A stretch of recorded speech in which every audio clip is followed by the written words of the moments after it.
What's up mga kachamba, nandito naman tayo sa Doc Chamba. May gagawin tayong ngayon, modelo, isang Hyundai Staria, ito siya, yan, Hyundai, no? So ang problema niyan is tawag dito, laging napuputulan ng drive belt. Ito siya, itong Hyundai Staria nito, bagong modelo to mga kachamba, no? Yan, so lagi siya napuputulan ng drive belt, no? So ayun, kita natin bawas na ng isang ngipin. So gagawin natin, tapos gumagalaw-galaw yung pulley niya mga kasamba. Yun, hindi makita masyado, pero yun, gumagalaw-galaw siya, no? Pero ang pinaka-diferensya niyan yung auto tensioner, nakatabingi. Okay,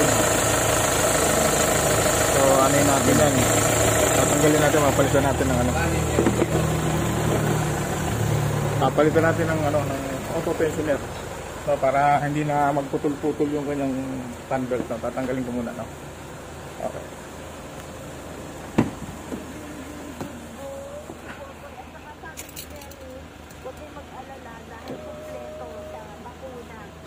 Yan. So mga kachamba, no, dito tayo ulit, no. So may marami tayong ginagawa ngayon.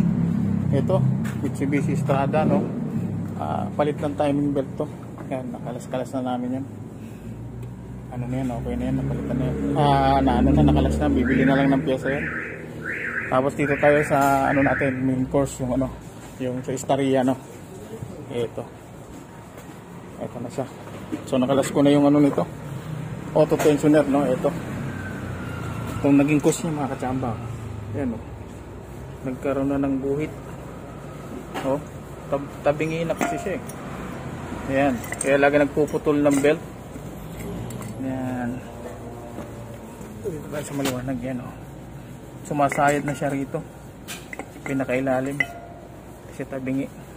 Tapos ito, ayan, belt, ayan, lagi napuputol. So yan na, makapalitan na natin to, itong buong auto tensioner tsaka isang drive belt, no. So yun yung parts naman ng ng Strada. Bibili na natin yan mga kachamba. Okay mga kachamba, pag may pyesa na, kakabit na natin, papakita natin din, no? Okay. So what's up mga kachamba, no? Nandito tayo ulit. Ito na, may pyesa na tong Hyundai Staria natin, ito na yung parts.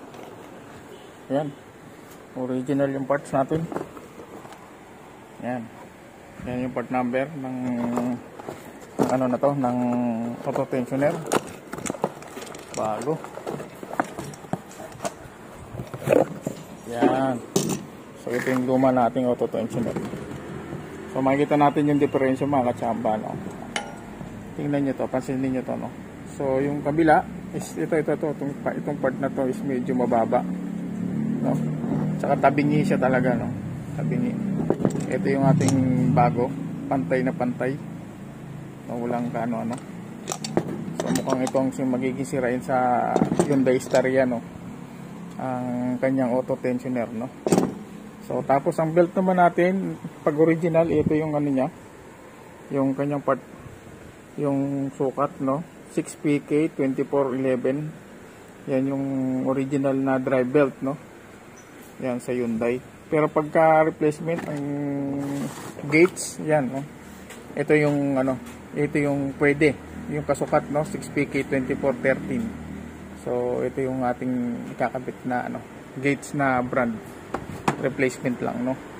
Tapos yung ito yung original na sukat, 2411. Tapos sa replacement is 2413, no, sa gates yan, no. So ngayon mga kachamba, kakabit ko na muna to, no, itong ating parts ng Hyundai.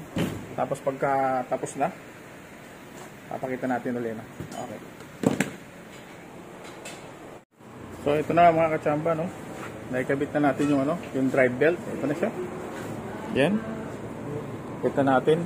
So sa mga magtatanong, no, para nakakalito kasi yung yung drive belt. So ito yung ruta niya. Yan, no. Ito, screenshot nyo na lang kung para makita nyo yung ruta nung nitong Staria ng belt na to, no. So tatanggalin natin yung yung grenade pin. Yan. Na-set up na kasi yan eh. So, tatanggalin na lang natin itong grenade pin ito. Yes. Yan. Okay. Tanggalan natin. Dapat Okay. na. Umapat na? So, pwede na i-start yan. Start mo na.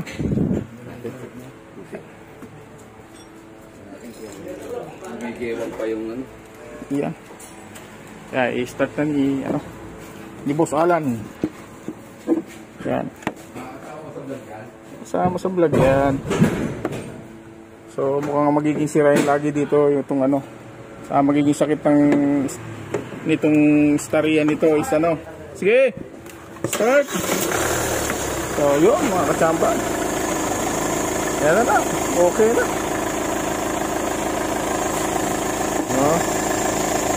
Okay na, no? Hindi na magiging putuli ng glide belt nito mga kachamba. Maganda na.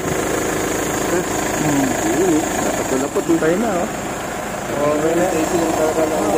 Yun lang talaga, isapto. Tapos papalitan natin ng puli. Hindi naman puli. Kasi yun yung unang diagnose. Kaya nga nakalista yun eh. May puli at saka sa engineer.